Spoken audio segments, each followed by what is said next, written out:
প্রিয় দেশবাসী সবাই কেমন আছেন? আসসালামু আলাইকুম ওয়া রাহমাতুল্লাহি ওয়া বারাকাতুহু। বাংলাদেশের আজকে স্বাধীন হয়েছে প্রায় 10 দিন হয়ে গেল। 10 দিন পরে যায় এর আগে দুইজনকে ধরা হয়েছে এয়ারপোর্টে, আর বাকি দুইজনকে ধরা হয়েছে সদরঘাটে। বাংলাদেশের পুলিশ ভাইদেরকে বলতেছি আপনাদেরকে স্বাগতম এবং অভিনন্দন।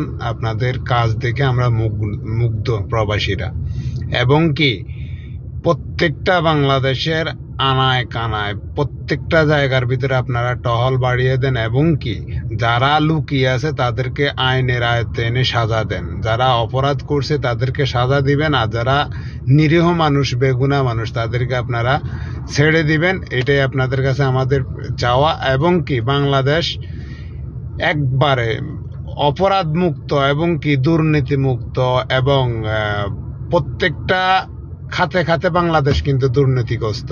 এগুলা থেকে আপনারা যদি সোচ্চার না হন পুলিশ ভাইরা, তাহলে এগুলো আরো বাড়তে থাকবে। যে কোনো জায়গার মধ্যে দালালি, তারপর এই ছিনতাই, তারপর ট্যাক্স নেওয়া, পৌরসভা ট্যাক্স, উপজেলা ট্যাক্স, চৌকিদার পর্যন্ত, যারা গ্রাম পুলিশ তারা পর্যন্ত ট্যাক্স নেয়। এগুলা যদি আপনারা বন্ধ না করতে পারেন, তাহলে বাংলাদেশের মানুষের কাছে, মানুষের হৃদয়ে পুলিশের ভাবমূর্তি যেটা নষ্ট হয়েছে, ক্ষুণ্ণ হয়েছে, সেটা আপনারা ফিরিয়ে আনতে পারবেন না।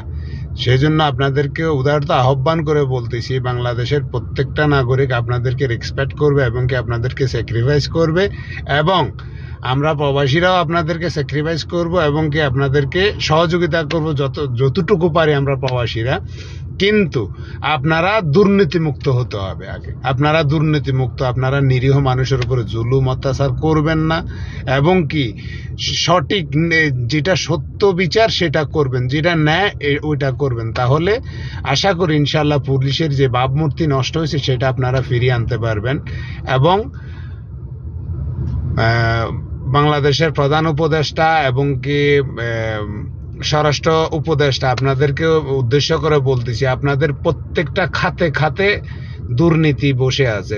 এই সুবল মারার জন্য কালসাপ বসে আছে। আপনারা সতর্ক থাকুন এবং কি কেয়ারফুললি আপনারা সবকিছু হ্যান্ডেল করেন, যাতে আপনাদের দিকে আঙ্গুল তুলে কেউ কথা না বলতে পারে। এবং কি আপনারা যদি ক্ষমতায় নাও থাকেন, ক্ষমতা থেকে চলে যাওয়ার পরও যদি আপনারা কোনো একটা কাজ ভুল করে দেন, আপনাদের এতটুকু সবসময় সোচ্চার থাকতে হবে আপনাদের কারণে, যাতে কারো ক্ষতি না হয়, এবং কি আপনারা ক্ষমতা ছেড়ে যাওয়ার পরে আপনাদের দিকে যাতে কেউ আঙ্গুল তুলে না তাকাইতে পারে, এবং কি আঙ্গুল তুলে না কথা বলতে পারে। আপনারা যেভাবে আপনাদেরকে মানুষ, দেশের জনগণে বিশ্বাস করে বসাইছে, ওই বিশ্বাসের মর্যাদা আপনারা রাখবেন, এটাই আপনাদের চাওয়া। ভালো থাকবেন, যদি ভুল হয় ক্ষমা করে দিবেন। আসসালামু আলাইকুম ওয়া রাহমাতুল্লাহ। আর আমার ভিডিও যদি ভালো লাগে ডুয়েট করবেন, এবং কি লাইক শেয়ার অবশ্যই করবেন, সবার কাছে অনুরোধ।